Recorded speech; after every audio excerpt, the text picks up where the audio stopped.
sound you sometimes check with this whether because initially many people are complaining.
ॐ वागीसद्या सुमनसः सर्वार्थनाम उपक्रमे यन्नत्वा कृतकृत्यस्योतं नमामि गजाननं दोर्भिर्युक्ता चतुर्भिस्फटिकमणिमयीम् अक्षमालां दधाना हस्तेनैकेन पद्मं सितमपि च शुकं पुस्तकं चापरेण भासाकुन्देन्दुशङ्खस्फटिकमणिनिभा भासमाना समाना सा मे वाग्देवतेयं निवसतु वदने सर्वदा सुप्रसन्ना कूजन्तं राम रामेति मधुरं मधुराक्षरम् आरुह्य कविताशाखां वन्दे वाल्मीकिकोकिलम् आपदामपहर्तारं दातारं सर्वसम्पदां लोकाभिरामं श्रीरामं भूयो भूयो नमाम्यहम् यत्र यत्र रघुनाथकीर्तनं तत्र तत्र कृतमस्तकाञ्जलिं बाष्पवारि परिपूर्णलोचनं मारुतिं नमत राक्षसान्तकम् असाध्य साधकस्वामिन् असाध्य तव किं वद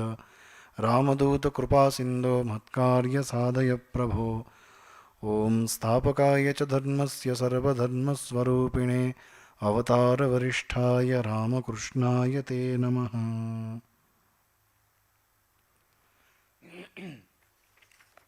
নমস্কার। বেদান্ত দর্শন ফেসবুক পেজের যে সমস্ত অনুরাগীরা যারা বাল্মীকি রামায়ণ অবলম্বনে শ্রীরামের অনুধ্যান শীর্ষক রামায়ণ পাঠ ও আলোচনা অংশগ্রহণ করছেন, শুনছেন বা দেখছেন, তাদের সকলকে শুভেচ্ছা জানাই। আগের 2 দিন গঙ্গা অবতরণ নিয়ে আমরা আলোচনা করছিলাম। গঙ্গা অবতরণ অনেক বড় একটি ঘটনা, সেই জন্যে পাট পাট করে আমরা সেই গঙ্গা অবতরণ নিয়ে আলোচনা করছি। গঙ্গা অবতরণের প্রথম ভাগে আমরা কার্তিকেয়ের জন্মবৃত্তান্ত শুনেছি, গঙ্গার কিভাবে উদ্ভব হলো, কিভাবে হিমালয়ের কন্যা গঙ্গা তাকে স্বর্গে আনা হলো, কিভাবে তিনি জলরূপা হলেন, সেই কথা আমরা পড়েছি, পাঠ ও আলোচনা করেছি। এবং দ্বিতীয় ভাগে অর্থাৎ আগের দিনের পাঠেতে আমরা সগর রাজার যে কাহিনী, সগর রাজা তার 60,000 পুত্র, তার যজ্ঞের আয়োজন করা এবং সেই যজ্ঞের অশ্ব চুরি হয়ে যেতে তিনি তার পুত্রদের প্রেরণ করলেন এবং তারা ওই পাতালের মধ্যে 4টি দিগ্গজ মহান হস্তির কথা আমরা পেয়েছিলাম। যে পূর্ব দিকে বিরূপাক্ষ, যিনি ক্লান্ত বা পরিশ্রান্ত হয়ে গেলে একটু নড়াচড়া করলে ভূমিকম্প হয়, আমরা আগের দিন আলোচনা করেছিলাম। দক্ষিণ দিকে মহাপদ্ম, পশ্চিম দিকে সৌমানস এবং উত্তর দিকে ভদ্র, এই চারটি মহান হস্তি যারা এই পৃথিবীকে ধারণ করে রয়েছেন। তো এই সগরপুত্ররা খুঁড়তে খুঁড়তে, পাতালে খনন করতে করতে তারা এই চারজন মহাগজকে দর্শন করলেন এবং শেষে উত্তর পূর্ব দিকে খনন করতে করতে তারা ওই কপিল মুনির কাছে গিয়ে পৌঁছালেন। কপিল মুনিকে, না যিনি ভগবান বিষ্ণু, তিনি স্বয়ং কপিল মুনির অবতার ধারণ করেছিলেন এবং তিনি এই পৃথিবীকে ধারণ করেছিলেন। তো এই 60,000 পুত্র তারা না জেনে কপিল মুনির ওপর কোপ প্রকাশ করলে কপিল মুনির কোপানলে তারা ভস্মীভূত হয়েছিল। সেই কথা অংশুমান এসে সগরকে জানাচ্ছেন এবং সগর তিনি নিজে চিন্তা করেও গঙ্গাকে আনার ব্যাপারে, কারণ অংশুমানকে বলা হয়েছিল, পক্ষীরাজ গরুর তিনি বলেছিলেন যে যদি গঙ্গার জলে এদের তর্পণ করা হয় তবেই এদের মুক্তি হবে। অর্থাৎ গঙ্গার আনয়নের সঙ্গে এই সগররাজের উপাখ্যানের যে একটি যোগসূত্র আমরা বুঝেছিলাম, আলোচনা করেছিলাম।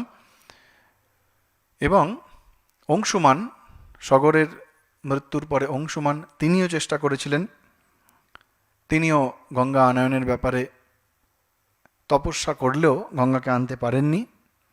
অংশুমান ছিলেন সগরের নাতি। তারপরে অংশুমানের পুত্র দিলীপও অনেক চেষ্টা করেছিলেন, কিন্তু রোগে ভোগে তিনিও তপস্যা করলেও গঙ্গাকে আনতে পারেননি।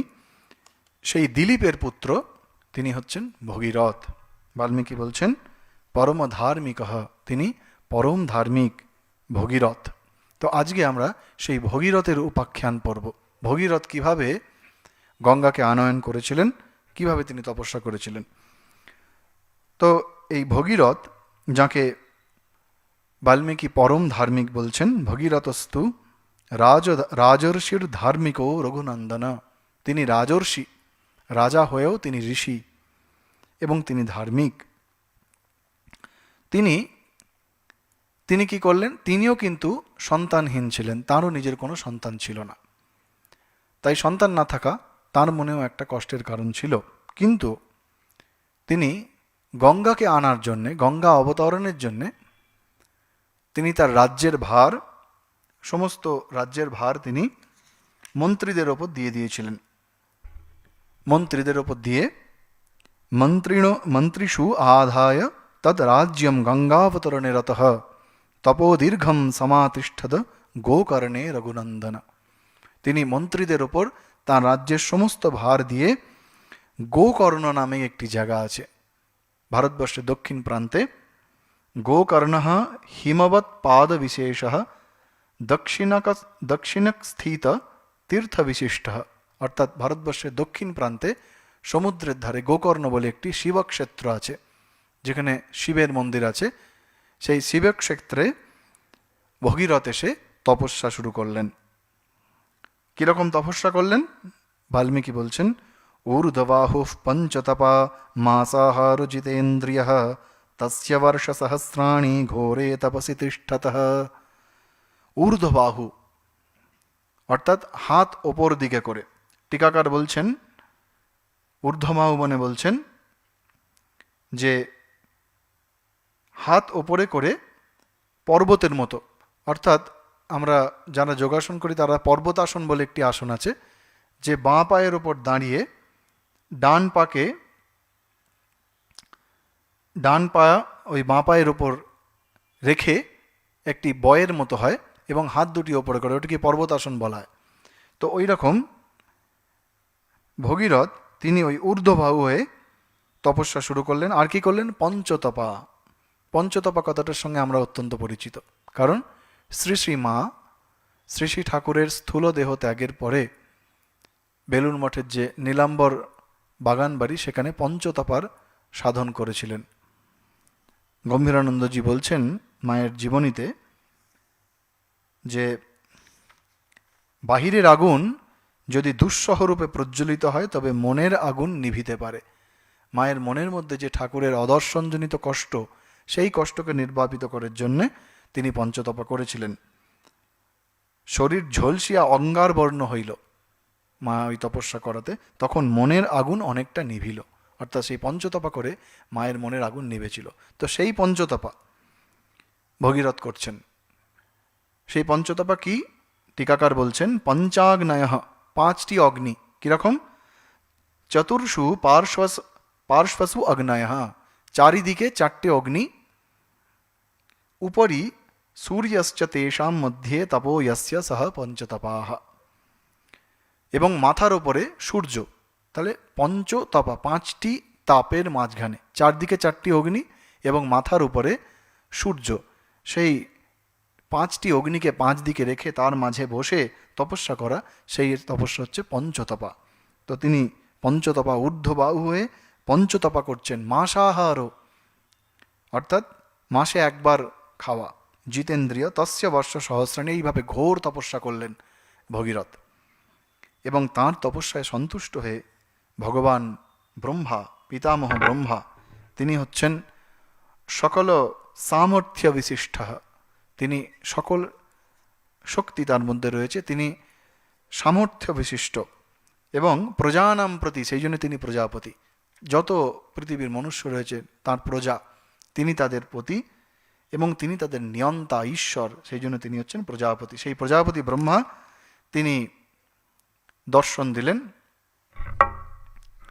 দর্শন দিয়ে তিনি এই ভগীরথের তপস্যায় অত্যন্ত প্রীত হয়েছেন, অত্যন্ত সুপ্রীত ভগবান ব্রহ্মা, তিনি খুব প্রীতি লাভ করেছেন। তিনি তখন বললেন ভগীরথকে যে তুমি বর প্রার্থনা করো, তুমি কি বর চাও বলো। বরম বরয় সুব্রত, তুমি কি বর চাও তা বলো, তা আমার কাছে তুমি প্রার্থনা করো।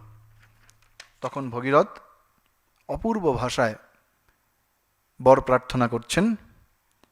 यदि मे भगवान प्रीतो यद्यस्ति तपसः फलम सगरास्यात्मजाः सर्वे मत्तः सलिलमाप्नुयुः।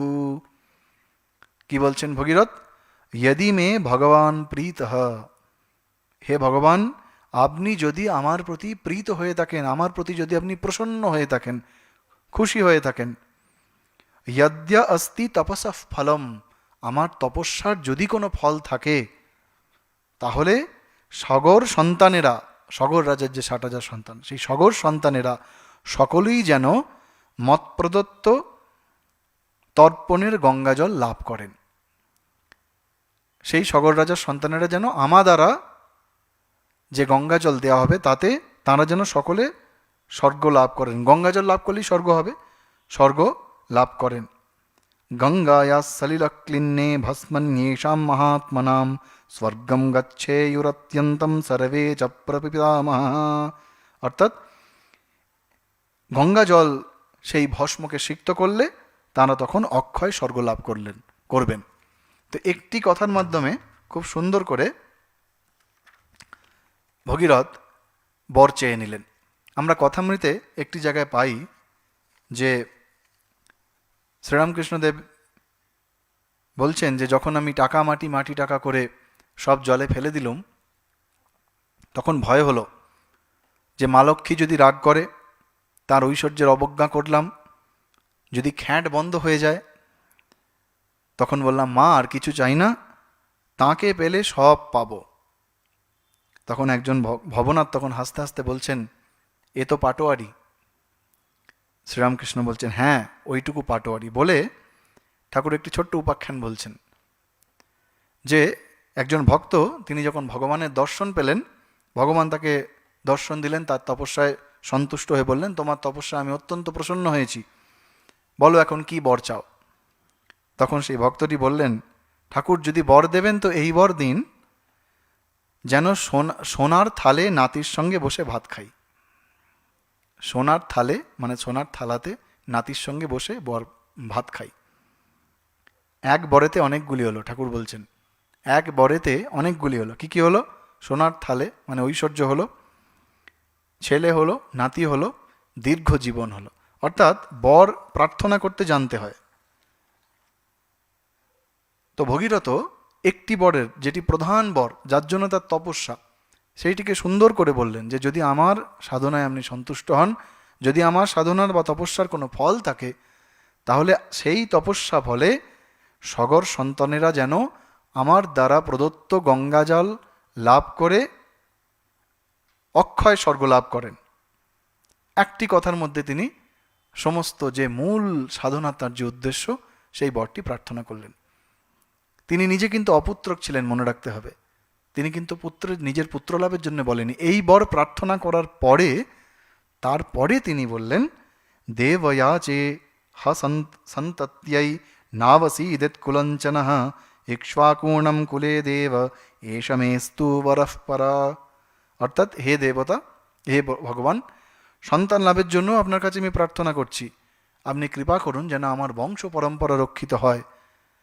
এই ইক্ষ্বাকু বংশের রক্ষার জন্য যেন আমার সন্তান লাভ হয়। অর্থাৎ তিনি নিজের এবং বংশের সন্তান লাভের ব্যাপারটিকে পরে রাখলেন, প্রথমে বললেন গঙ্গা অবতরণের কথা। ব্রহ্মা তার মধুর বাক্যে অত্যন্ত খুশি হয়েছেন, অত্যন্ত আনন্দিত হয়ে তখন তিনি বললেন, মনোরথো মহানেশ ভগীরথ মহারথ এবং ভবতু ভদ্রন্তে ইক্ষ্বাকুকুলবর্ধন। বলছেন, হে ভগীরথ, তোমার মনোরথ পূর্ণ হবে, তোমার আকাঙ্ক্ষা পূর্ণ হোক, তোমার কল্যাণ হোক। ইয়ম হৈমবতী জ্যেষ্ঠা গঙ্গা হিমবতঃ সুতা তাম বৈ ধারয়িতুম ধরাজন হরস্তত্র নিযুজ্যতাম। বলছেন, হে রাজন, হিমালয়ের জ্যেষ্ঠ কন্যা হৈমবতী গঙ্গা, গঙ্গার তাহলে আরেকটি নাম পাওয়া গেল হৈমবতী, হিমালয়ের কন্যা হৈমবতী, সেই গঙ্গা, তাকে আমি পৃথিবীতে অবতরণের আজ্ঞা করছি। কিন্তু তোমাকে এখানে একটি জিনিস করতে হবে, তোমাকে মহাদেবের তপস্যা করতে হবে, শিবের তপস্যা করতে হবে। কেন? গঙ্গায়াঃ পতনম রাজন পৃথিবী না সহিষ্যতে তাম বৈ ধারয়িতুম রাজন নান্যম পশ্যামি শূলিনঃ। অর্থাৎ, গঙ্গায়াঃ পতনম রাজন পৃথিবী না সহিষ্যতে, গঙ্গার যে পতনের বেগ, গঙ্গার যে পতনের, গঙ্গা যখন পৃথিবীতে মর্তে যখন পতিত হবেন, তার যে বেগ, সেটা কিন্তু কেউ ধারণ করতে পারবে না। কেন? আমরা আগের দিনে দেখেছি যে গঙ্গাকে স্বর্গে দেবতারাই পর্যন্ত তাকে নিয়ন্ত্রণ করতে পারছে না। তিনি স্বচ্ছন্দ পথগামী, তিনি নিজের স্বেচ্ছায় বিচরণ করেন। সুতরাং তার ওই গঙ্গা স্রোতের বেগ যে কেউ ধারণ করতে পারবেন না। তাম বৈ ধারয়িতুম রাজন নান্যম পশ্যামি শূলিনঃ। শূলিনঃ মানে মহাদেব, ত্রিশূলধারী মহাদেব। ত্রিশূলধারী মহাদেব ব্যতীত অন্য কাউকে আমি সেই বেগ ধারণ করতে দেখছি না। সেই জন্য তুমি মহাদেবের তপস্যা করো, তপস্যা করে মহাদেবকে সন্তুষ্ট করো। এই বলে ব্রহ্মা চলে গেলেন। এরপর ভগীরথ আবার তপস্যা শুরু করলেন। সুতরাং প্রথমে একবার তপস্যা করে ব্রহ্মার দর্শনে পরে আবার তপস্যা শুরু করলেন। এবার কীরকম তপস্যা করছেন না বাল্মীকি বলছেন, সহ অঙ্গুষ্টাগ্র নিপীড়িতম। এইবার একটি মাত্র অঙ্গুলি অর্থাৎ আঙুলের ওপর দাঁড়িয়ে, অঙ্গুষ্টাগ্র নিপীড়িতাম, টিকাকার বলছেন বাম পাদাঙ্গুষ্ঠাগ্র মাত্রাশ্রিতাম, বাঁ পায়ের বুড়ো আঙুলের ওপর ভর করে, বসুমতিম পৃথিবীম কৃত্বা সংবৎসরমুপাসত, বাঁ পায়ের বুড়ো আঙুলের ওপর ভর করে শুধুমাত্র একটি অঙ্গুলির ওপর দাঁড়িয়ে থেকে তিনি তপস্যা করলেন, ঘোর তপস্যা করলেন। আবার তার তপস্যায় মহাদেব সন্তুষ্ট হলেন। উমাপতি পশুপতি রাজানম ইদন্মব্রবীত। ভগবান মহাদেব, যিনি উমা তার পতি, পশুপতি কেন? কারণ তিনি নন্দী ভৃঙ্গি এদেরও পতি, এদেরও নিয়ন্তা ঈশ্বর, সেই জন্য তিনি পশুপতি। সেই পশুপতি মহাদেব তিনি এই ভগীরথের তপস্যায় সন্তুষ্ট হলেন। সন্তুষ্ট হয়ে কি বলছেন? প্রীতস্তেহম নরশ্রেষ্ঠ করিষ্যামি তব প্রিয়ম শিরসা ধারয়িষ্যামি শৈলরাজসুতামহম। বলছেন, হে ভগীরথ, তব প্রীতস্তে অহম নরশ্রেষ্ঠ, হে নরশ্রেষ্ঠ, তোমার প্রতি আমি সন্তুষ্ট হয়েছি। করিষ্যামি তব প্রিয়ম, তোমার প্রিয় কাজ আমি করব। অর্থাৎ তুমি যে গঙ্গাকে আনয়নের জন্য আমাকে নিয়োগ করতে চাইছো, আমি সেই কাজ করব। শিরসা ধারয়িষ্যামি, আমি আমার মাথায়, আমার মস্তকে গঙ্গাকে ধারণ করব। শৈলরাজ সুতামহম, শৈলরাজ মানে হিমালয় রাজ, পর্বতের মধ্যে রাজা হচ্ছেন হিমালয়, তাঁর সুতা, সুত মানে পুত্র, সুতা মানে কন্যা, তাঁর কন্যা হচ্ছেন গঙ্গা, সেই গঙ্গাকে আমি ধারণ করব। শিব তার কথা রাখলেন। এই বলে এইবার গঙ্গা দুঃসহ বেগে শিবের জটার ওপর পতিত হচ্ছেন। তদা সাতি মহদ্রূপম কৃত্বা বেগম চ দুঃসহম আকাশাৎ পতত আকাশাৎ আপতদ্রাম শিবে শিরসি স্যুত। শিব শিরস্যুত, শিবের মাথার ওপর গঙ্গা দুঃসহ, যার বেগ অত্যন্ত ঘোর, যার বেগ প্রচণ্ড বেগে তিনি শিবের মস্তকে পতিত হলেন, পড়লেন। টিকাকার খুব সুন্দর বলছেন যে শিবের মাথায় গঙ্গা পড়ছেন মানে শিবে সকল কল্যাণ মূলভূত শিব শিরসি, সকল কল্যাণ, সকলের কল্যাণ করা যার প্রধান উদ্দেশ্য, সেই সকল কল্যাণ মূলভূত, সকলের কল্যাণ সাধন করা যার মূল ভাব, সেই শিব, তাঁর মাথাতে গঙ্গা পতিত হলেন। গঙ্গা যখন পতিত হচ্ছেন তখন গঙ্গার একটু অহংকার হলো এবং তার মধ্যে একটা প্রতিশোধ স্পৃহা জেগে উঠল। অহংকার হলো কেন? কারণ তিনি স্বচ্ছন্দ পথগামী, তিনি কারোর কথা শোনেন না, তিনি নিজের ইচ্ছায় বিচরণ করেন, সেই জন্য তার একটি অহংকার হলো। এবং প্রতিশোধ স্পৃহা কেন জাগলো?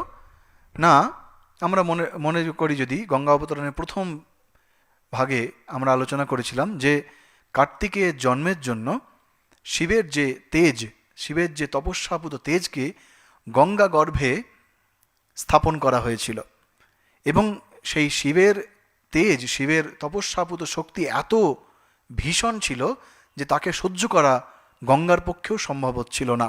বাল্মীকি সেখানে বলেছিলেন দহ্যমানাগ্নিনা, যে তার সমস্ত অঙ্গ একদম জ্বলে পুড়ে যাচ্ছিল। তেন সম্প্রব্যাথিত চেতনা, তিনি চেতনা লুপ্ত হচ্ছিল তার। এত শিবের সেই তপস্যাপুত তেজ এত ভীষণ, গঙ্গা তাকে ধারণ করতে অসমর্থ হয়ে অচেতন হওয়ার মতো অবস্থা হয়েছিল।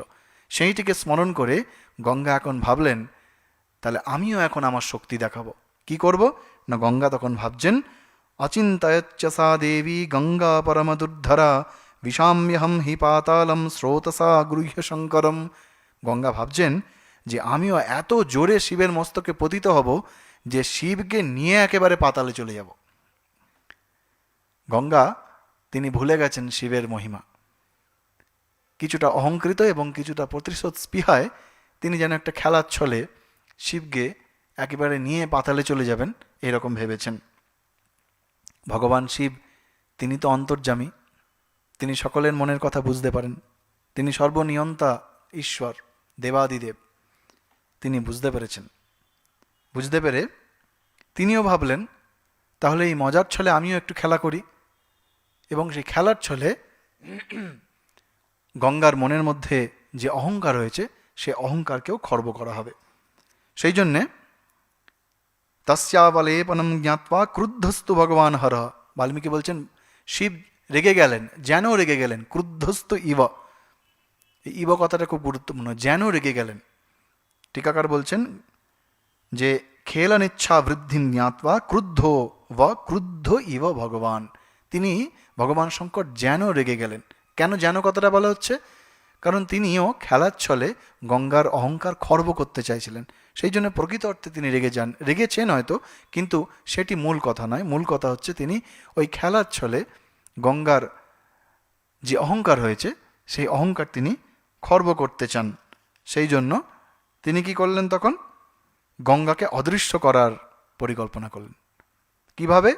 সা তস্মিন পতিতা পুণ্যা পুণ্যে রুদ্রস্য মূর্ধনি হিমবৎ প্রতিমে রাম জটামণ্ডল গহ্বরে। তিনি তখন গঙ্গাকে একেবারে নিজের জটার মধ্যে লুকিয়ে ফেললেন। জটার মধ্যে তাকে, তার যে জটা গহ্বর তার মধ্যে গঙ্গা যেই পতিত হলেন তাকে সেই জটা গহ্বরের মধ্যে আবদ্ধ করলেন। গঙ্গা কিছুতেই ওই জটা থেকে বেরিয়ে পৃথিবীতে পড়ার আর পথই খুঁজে পেলেন না। সা কতঞ্চিত মহিম গন্তুম না অশক্লোদ যত্নমা স্থিত। অনেক চেষ্টা করে, অনেক ঘোরাঘুরি করেও গঙ্গা শিবের জটার থেকে কিছুতেই আর বেরোতে পারলেন না। কিন্তু যেই মুহূর্তে শিব গঙ্গাকে ধারণ করলেন সেই মুহূর্তে, শিবের ওই জন্য নাম একটি হচ্ছেন গঙ্গাধর, যিনি গঙ্গাকে ধারণ করেছেন তিনি হচ্ছেন শিব। তো বিশ্বনাথাষ্টকমে খুব সুন্দর প্রথম স্তবকটিতেই বলা হয়েছে গঙ্গা তরঙ্গ রমণীয় জটা কলাপম গৌরী নিরন্তয় বিভূষিত ভামভাগম নারায়ণ প্রিয়মনঙ্গ মদাপহারম বারাণসী পুরপতিম ভজ বিশ্বনাথম। প্রথম লাইনেই বলছেন, এটি ব্যাসদেবের করা বিশ্বনাথ অষ্টকম। গঙ্গা তরঙ্গ রমণীয় জটাকলাপম। গঙ্গা, যিনি ওই শিবের জটার মহিমা আরও বাড়িয়েছেন যেন। আসলে শিবের জটার মধ্যে তিনি অদৃশ্যা হয়ে গেছেন, তাকে শিবা অদৃশ্য করে দিয়েছেন। তো সেই গঙ্গা, যার জন্য শিবের নাম গঙ্গাধর, তিনি কিছুতেই সেই জটা থেকে বেরোতে পারছেন না, জটা থেকে পথ খুঁজে পাচ্ছেন না। তখন ভগীরথ খুব মুশকিলে পড়লেন। এত তপস্যা করে, প্রথমে ব্রহ্মার তপস্যা, তারপর শিবের তপস্যা করে যাও বা গঙ্গা পতিত হলেন। এখন এই গঙ্গা আর শিবের খেলার মাঝখানে পড়ে ভগীরথের অবস্থা খারাপ। নৈব সা নির্গমম নেভে জটামণ্ডলমন্ততঃ তত্রৈব অভ্রমদ্দেবী সংবৎসর গণান বহুন। সেইখানেই বিচরণ করতে থাকলেন গঙ্গা। তখন ভগীরথ দেখে আবার তিনি কঠোর তপস্যায় রত হলেন। একসঙ্গে তিনি গঙ্গা এবং শিব দুজনের জন্যই তপস্যা করলেন। তার তপস্যায় দুজনেই সন্তুষ্ট হলেন। শিব সন্তুষ্ট হয়ে শিব তখন কি করলেন, যে গঙ্গাকে তার ওই জটা থেকে বিন্দু সরোবর, যে বিন্দু সরোবর ব্রহ্ম নির্মিত, বিন্দু সরোবরঃ ব্রহ্ম নির্মিত হিমবত, ব্রহ্মা নির্মিত বিন্দু সরোবরে তিনি ওই গঙ্গাকে বিসর্জন করলেন, গঙ্গাকে ওই বিন্দু সরোবরে পতিত হওয়ার সুযোগ করে দিলেন। এবং যেই গঙ্গা বিন্দু সরোবরে পতিত হলেন, 7টি স্রোতের ধারার তৈরি হলো। 7টি। গঙ্গা প্রথম যখন পৃথিবীতে পড়ছেন তখন সপ্তধারা, সেই 7টি ধারার 7টি নাম আছে। 7টি ধারার মধ্যে 3টি ধারা সেটি পূর্ব দিকে প্রবাহিত হলো। সেই 3টির নাম হচ্ছে হ্লাদিনী, পাবনী, নলিনী। 3টি নাম, হ্লাদিনী, পাবনী, নলিনী। এবং পশ্চিম দিকে আরও 3টি ধারা, সেটি হচ্ছে সুচক্ষু, সীতা এবং সিন্ধু, যে সিন্ধু নদের কথা আমরা পাই, মহানদী সিন্ধু। 3টি। তাহলে পূর্ব দিকে 3টি, পশ্চিম দিকে 3টি, হ্লাদিনী, পাবনী, নলিনী। আর পশ্চিম দিকে 3টি হচ্ছে সুচক্ষু, সীতা, সিন্ধু।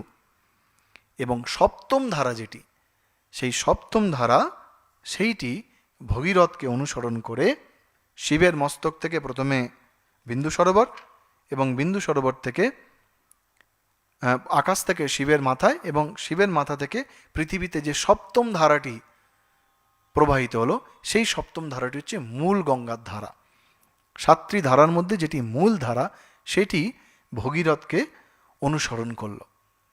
কি অপূর্ব ব্যাপারটি, যে গঙ্গা, তিনি কিনা স্বচ্ছন্দ পথগামী, তিনি স্বাধীন চেতা, তিনি কারোর কথা শোনেন না, তিনি নিজের মতো বিচারণ করেন, যাকে দেবতারা পর্যন্ত নিয়ন্ত্রণ করতে পারেনি। ব্রহ্মা যাকে অভিশাপ দিয়ে জলরূপা ভব, আমরা পড়েছিলাম প্রথম দিনে গঙ্গার উৎপত্তি হয়েছিল, যিনি ব্রহ্মার অভিশাপে জলবৎ প্রাপ্তা হয়েছেন, সেই গঙ্গা যাকে শিক্ষা দেবার জন্যে শিব স্বয়ং জটার মধ্যে তাকে লুকিয়ে দিয়েছিলেন, অদৃশ্য করে দিয়েছিলেন। সেই গঙ্গা কাকে অনুসরণ করছেন না, ভগীরথের মতো একটি মানব, যে তার সাধনা বলে গঙ্গার অবতরণ ঘটিয়েছেন। সেই ভগীরথের রথকে তিনি অনুসরণ করছেন। সেই জন্যে টিকাকার বলছেন, আগম শাস্ত্র অনিত্যত্বাৎ, অর্থাৎ শাস্ত্রে আমরা সাধারণত যে দেখি, এটা যেন তার উল্টো, যে গঙ্গা তিনি কিনা এত প্রচণ্ড বেগ নিয়ে তিনি শিবের মাথায় পতিত হলেন, তাকে কেউ নিয়ন্ত্রণ করতে পারেন না, সেই গঙ্গা ভগীরথের রথকে তিনি অনুসরণ করছেন।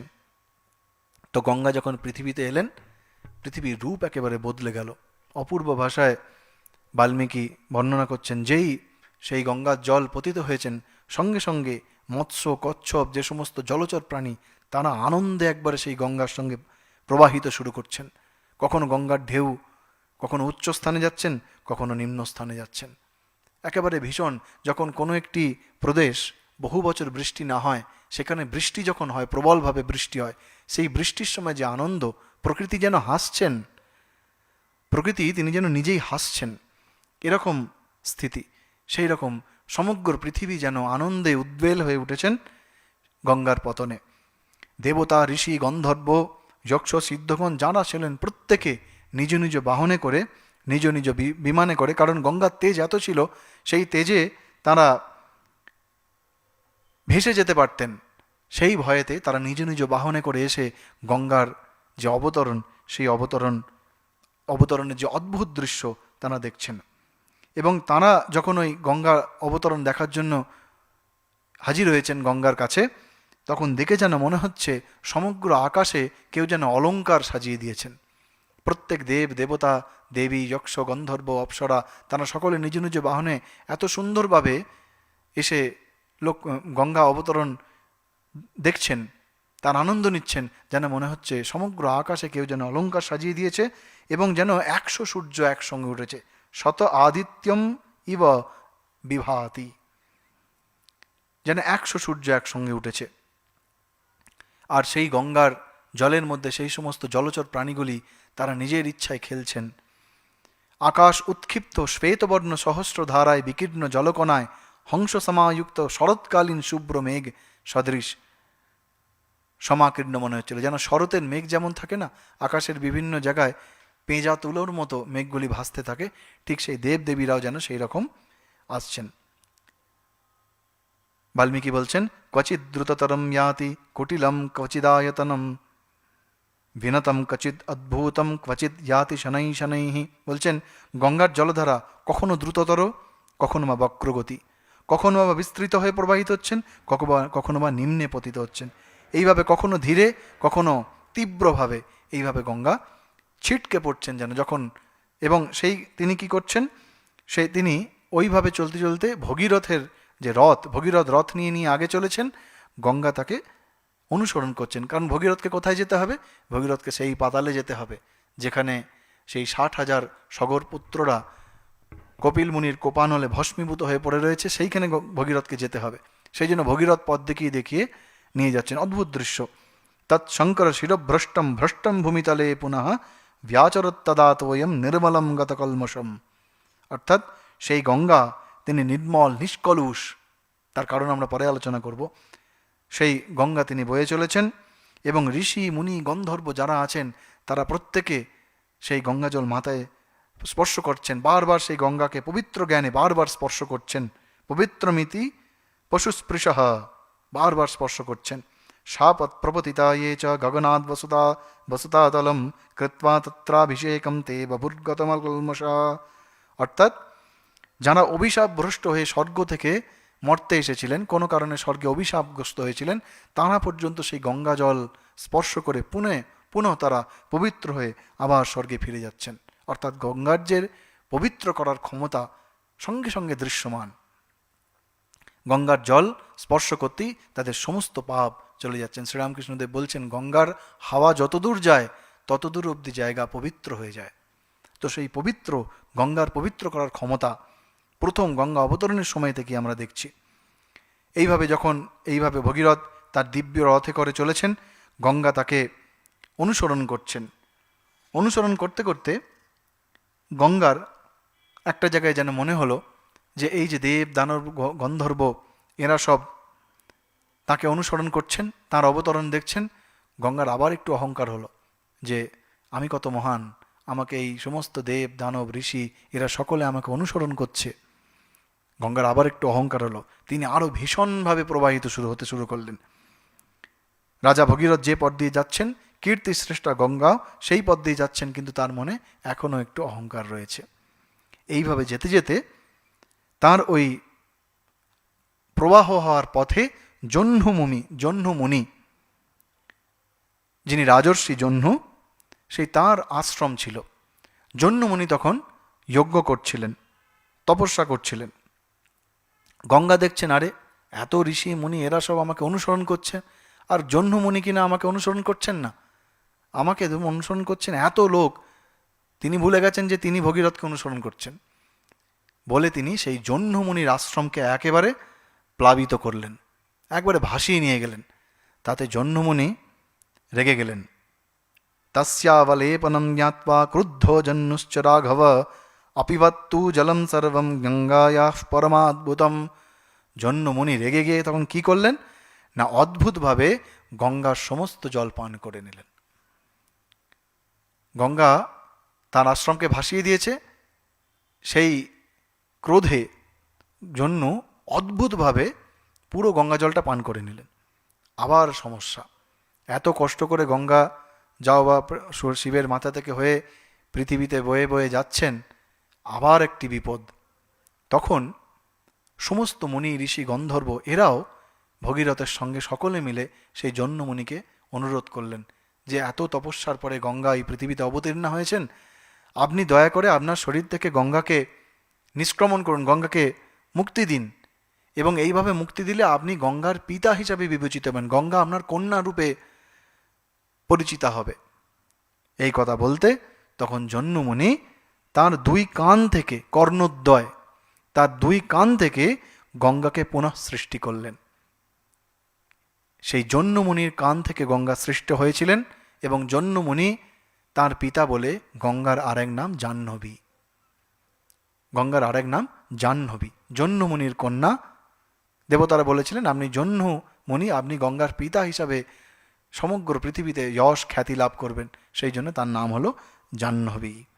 জগামচ পুনর্গঙ্গা ভগীরথনাথানুগা সগরঞ্চাপি সম্প্রাপ্তা সা সরিৎপ্রবরা তদা রসাতলমুপাগচ্ছত সিদ্ধ্যর্থম তস্য কর্মণঃ। গঙ্গার আবার পুনর্গঙ্গা, গঙ্গার আবার পুনর্জন্ম হলো। তখন পুনর্জন্ম প্রাপ্তা, পুনর্জীবন প্রাপ্তা গঙ্গা আবার তিনি সেই তার প্রবল বেগ নিয়ে প্রবাহিত হতে হতে সাগরে মিলিত হলেন। রাম প্রশ্ন করেছিলেন, আমাদের মনে রাখতে হবে গঙ্গা অবতরণের আগে রাম প্রশ্ন করেছিলেন কিভাবে এই গঙ্গা উৎপন্ন হয়ে সাগরে মিলিত হয়েছেন। তো সেই সাগরে গঙ্গা মিলিত হলেন। শুধু সাগরে মিলিত হলে তো হবে না, তাকে রসাতলে যেতে হবে, সেই পাতালে যেতে হবে। ভগীরথোপি রাজর্ষির গঙ্গা মাদায় যত্নতঃ পিতামহান ভস্মকৃতান অপশ্যদ গতচেতনঃ। সেই সাগর থেকে তিনি আবার রসাতলে গমন করলেন। রসাতলে গমন করে তিনি সেই ভোগবতী রূপে, রসাতলে বা পাতালে তিনি যে প্রবাহিতা হচ্ছেন তাকে বলা হয় ভোগবতী। সেই ভোগবতী রূপে তিনি সমস্ত ভোগের নাশ করেছিলেন। সেই গঙ্গা তিনি তখন সেই সগর পুত্রদের যে সমস্ত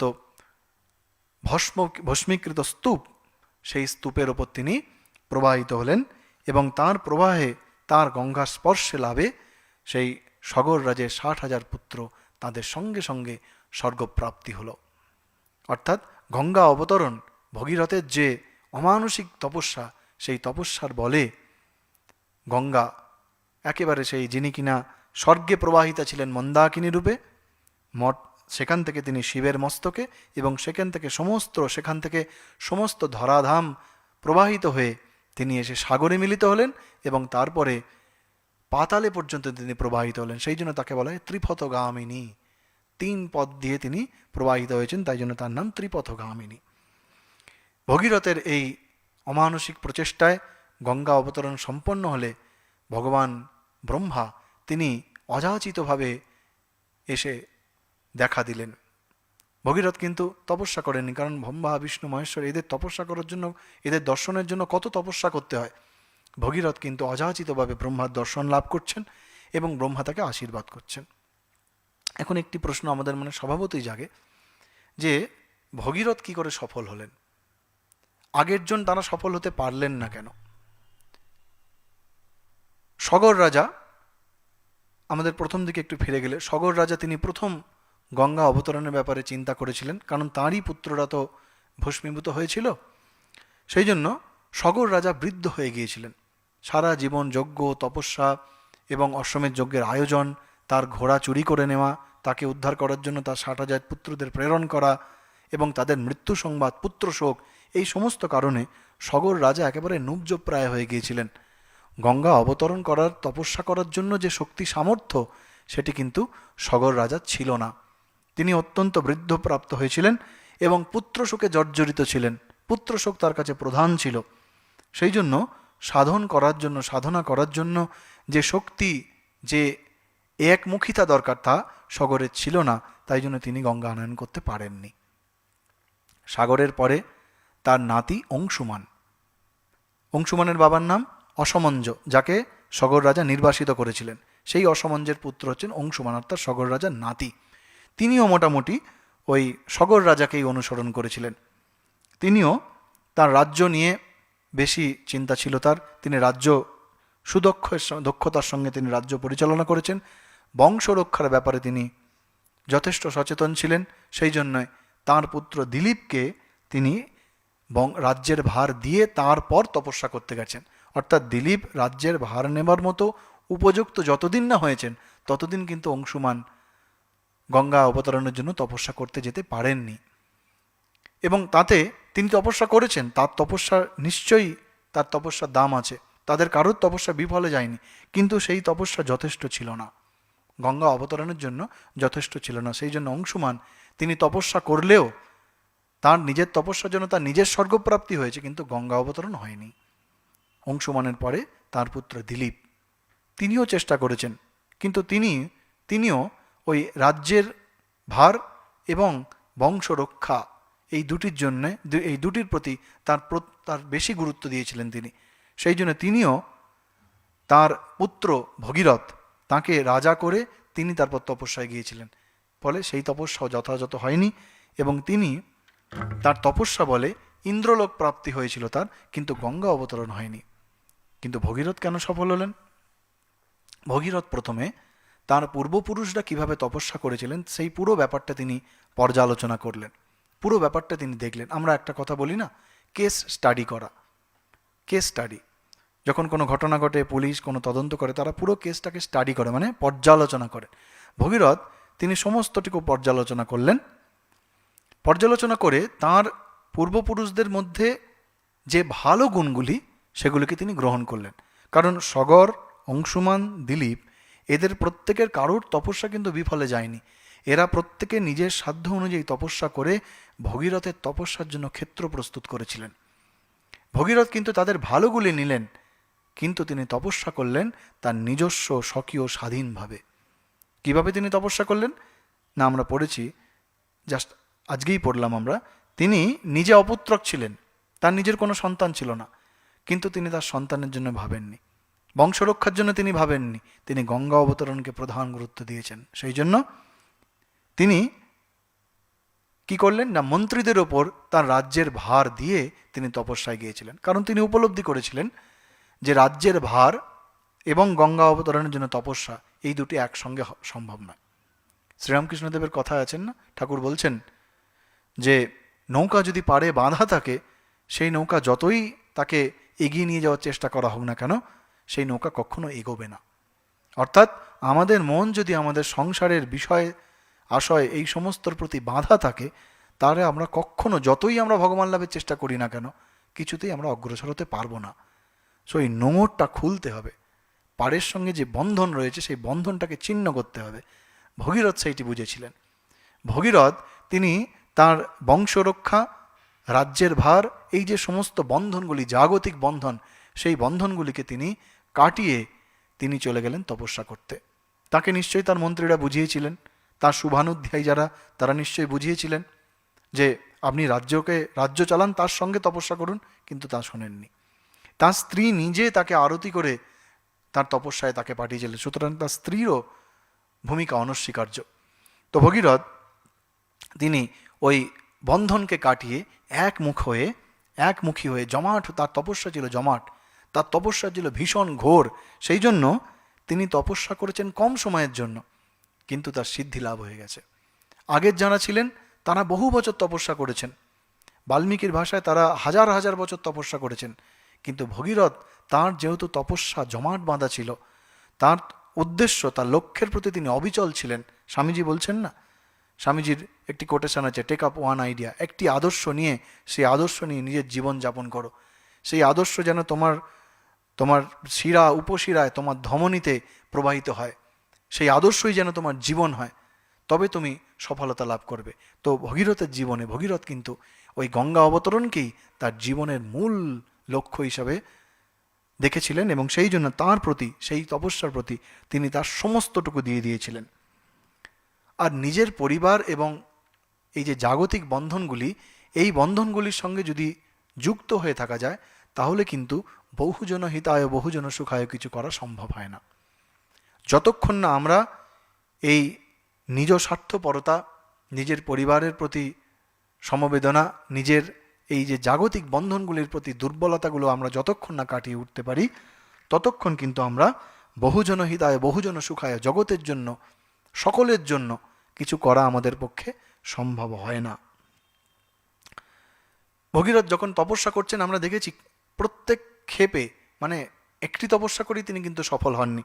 প্রথম ধাপে তিনি যখন তপস্যা করছেন, তখন পিতামহ ব্রহ্মা এসে তাকে আশীর্বাদ করছেন, আশ্বাস দিচ্ছেন যে গঙ্গা অবতরণ হবে, এবং কি অদ্ভুত ভাষায় তিনি বর প্রার্থনা করছেন। যখন বলা হচ্ছে, পিতামহ যখন বলছেন যে তুমি বর চাও, অনেক ক্ষেত্রেই হয় অনেক তপস্বী তারা বহু তপস্যা করে যখন বর লাভ করছেন, সেই সময় আনন্দের আতিশয্যে বা তাদের মধ্যে ভক্তির আতিশয্যে বা লোভে তারা কিন্তু যে বরটা আগে চাওয়ার সেটা না চেয়ে অন্য কিছু চেয়ে ফেলেন।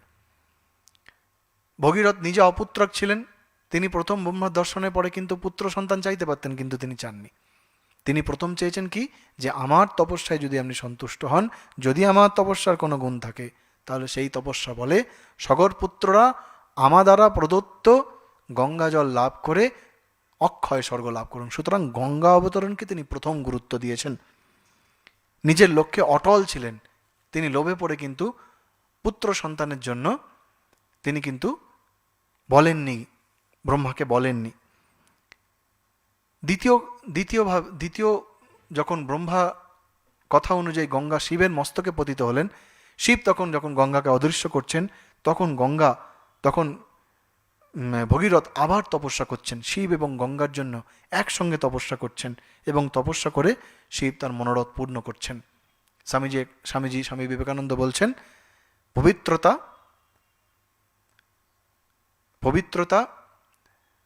পেশেন্স, অর্থাৎ পিওরিটি, পেশেন্স এবং পারজিভারেন্স, পবিত্রতা, সহ্য শক্তি এবং অধ্যাবসায়, এই তিনটে জিনিস হচ্ছে সফলতার মূল। তো ভগীরথের মধ্যে এই তিনটি পূর্ণ মাত্রায় ছিল। তিনি একদম পবিত্র জীবনযাপন করেছিলেন, কারণ আমরা প্রথম দিকেই দেখেছি মাসে একবার আহার, ইন্দ্রিয় সংযম, তার সঙ্গে পেশেন্স, যেটাকে আমরা বলি সহ্য করার ক্ষমতা, সেই সহ্য করার ক্ষমতা তার ছিল, এবং অধ্যাবসায়, অত্যন্ত অধ্যাবসায়, সেই অধ্যাবসায় ছিল বলেই ভগীরথ এই দ্বিতীয়বারের সাধনাতেও তিনি সফল হয়েছিলেন। তারপরে আবার যখন জহ্নমুনি সমস্ত গঙ্গাজল পান করে নিলেন, তখন আবার তিনি প্রার্থনা করলেন। এইবার কিন্তু তার প্রার্থনার সঙ্গে দেবতা, ঋষি, গন্ধর্ব তারা সকলে যুক্ত হলেন। আমরা যখন কোনো বিশেষ কাজ শুরু করি না, তখন প্রথমে মানুষ তার প্রতি খুব একটা বেশি, সমাজ তার প্রতি খুব একটা বেশি গুরুত্ব দেয় না, কিন্তু আমরা যদি আমাদের লক্ষ্যে অবিচল থাকি, তখন একটা সময় আসে, তখন সকলে আমার সেই প্রচেষ্টার সঙ্গে যুক্ত হয়ে সেটা একটা সমবেত একটা প্রচেষ্টার রূপ ধারণ করে। তো সেই জন্য জহ্নমুনি যখন জল পান করে নিলেন, তখন ভগীরথের সঙ্গে সমস্ত দেব, দানব, গন্ধর্ব, অপ্সরা তারা সকলে জহ্নমুনির কাছে প্রার্থনা করছেন, এবং জহ্নমুনি তাদের প্রার্থনা শুনে গঙ্গাকে মুক্ত করছেন, যার জন্য গঙ্গার নাম হচ্ছে জাহ্নবী। সেই জন্যে ভগীরথের এই অমানসিক প্রচেষ্টাকে স্মরণ করে একটি বিখ্যাত কথা বলা হয়, ভগীরথ প্রয়ত্ন। ভগীরথ প্রয়ত্ন, যদি চেষ্টা করতে হয় ভগীরথের মতো চেষ্টা করো, যিনি বারবার বাধা পেয়েও সাধনার পথ থেকে যিনি বিচ্যুত হননি, এবং ভগবান ব্রহ্মা সেই জন্যে এসেছেন তাকে আশীর্বাদ করতে। প্রথমেই তিনি আশীর্বাদ করে বলছেন যে তুমিই হচ্ছ এই 60,000 পুত্র যারা স্বর্গ লাভ করেছে, এদের উদ্ধারকর্তা, তোমার কীর্তি জগতে সর্বদা থাকবে। এবং তিনি বলছেন যে যতদিন এই পৃথিবীতে সাগরে জল থাকবে, ততদিন ওই সগর পুত্ররা তারা স্বর্গে দেবতাদের সঙ্গে তারা অবস্থান করবেন। তুমি হচ্ছ এই তাদের স্বর্গলাভের জন্য প্রধান কারণ। এবং তিনি বললেন যে শুধু তাই নয়, যেহেতু তোমার এই তপস্যা বলে গঙ্গা পৃথিবীতে নেমে এসেছেন, সেই জন্য গঙ্গা তোমার জ্যেষ্ঠা কন্যারূপে পরিচিতা হবেন। কি নামে পরিচিতা হবেন? ভাগীরথী, ভগীরথের কন্যা ভাগীরথী।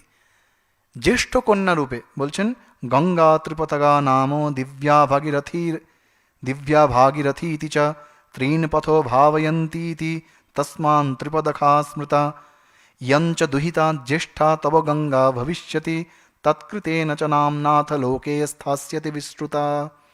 বলছেন গঙ্গা ভাগীরথী নামে তোমার জ্যেষ্ঠা কন্যা রূপে পরিচিত হবে। জ্যেষ্ঠা কন্যা কেন বললেন ব্রহ্মা? অর্থাৎ ভগীরথের পরে পুত্র সন্তান লাভ হয়েছিল। ব্রহ্মার যে দ্বিতীয় বর তিনি ব্রহ্মার কাছে চেয়েছিলেন পুত্র সন্তান লাভ, ককুৎস্থ, তার পুত্রের নাম ছিল ককুৎস্থ, সেই জন্য রামকে বলা হয় কাকুৎস্থ কুলনন্দন রাম। সেই ককুৎস্থ নামক সন্তান লাভ হয়েছিল ভগীরথের, যে সন্তানের দ্বারা ভগীরথের বংশ পরম্পরা রক্ষিত হয়েছিল। সেই জন্য গঙ্গা হলেন তার জ্যেষ্ঠা কন্যা, তার নাম হলো ভাগীরথী। এছাড়া ব্রহ্মা আরও বললেন যে গঙ্গা যে ত্রিপথগা, গঙ্গা যে স্বর্গ মর্ত এবং পাতালে গঙ্গা যে প্রবাহিত হচ্ছেন, তার যশ তোমার জন্য, অর্থাৎ তোমার জন্যই তিনি ত্রিপথগা নামে পরিচিত হয়েছেন, তোমার জন্যই তিনি তিন কুলে প্রবাহিত হচ্ছেন, তিন লোকে প্রবাহিত হয়েছেন। তোমার পূর্বপুরুষরা জন্য তুমি যা কিছু করেছো সেই জন্য তুমি অনন্ত যশের অধিকারী হবে এবং তুমি ব্রহ্মলোক প্রাপ্ত হবে। তোমাকে ব্রহ্মলোক প্রাপ্তির আশীর্বাদ করলাম এবং এই পবিত্র পুণ্য জলে তুমি আচমন করো এবং আচমন করে তুমি পবিত্র হও। এই বলে ব্রহ্মা চলে গেলেন এবং গঙ্গার সেই পবিত্র জল ধারণ করে ভগীরথ তিনি অত্যন্ত আনন্দিত হলেন। আনন্দিত হয়ে তিনি তার নিজের রাজধানী অর্থাৎ অযোধ্যায় তিনি ফিরে গেলেন। এইভাবে শ্রীরাম, যিনি এই গঙ্গা অবতরণের কথা বিশ্বামিত্রকে জিজ্ঞাসা করেছিলেন, ভুলে গেলে চলবে না কিন্তু, শ্রীরাম তারা যখন ওই গঙ্গা পার হচ্ছেন সেই সময় জিজ্ঞাসা করেছিলেন কিভাবে এই গঙ্গার উৎপত্তি হয়েছিল, কিভাবে তিনি সাগরে মিলিতা হলেন, কিভাবে গঙ্গা তিন লোকে প্রবাহিত হয়েছেন, তার কাহিনী আমাকে বলুন। তার উত্তরে বিশ্বামিত্র এই গঙ্গার বিস্তরভাবে বলে তিনি বলছেন এ সতে রাম গঙ্গায়া বিস্তর অভিহিত মায়া, অর্থাৎ এই হচ্ছে গঙ্গার অবতরণের ইতিহাস, যা আমি তোমাকে বিস্তৃতভাবে বললাম। এখন এই গঙ্গা অবতরণ, আমরা তো ভগীরথ প্রযত্ন নিয়ে আজকে আলোচনা করলাম যে ভগীরথ কেন সফল হয়েছিলেন।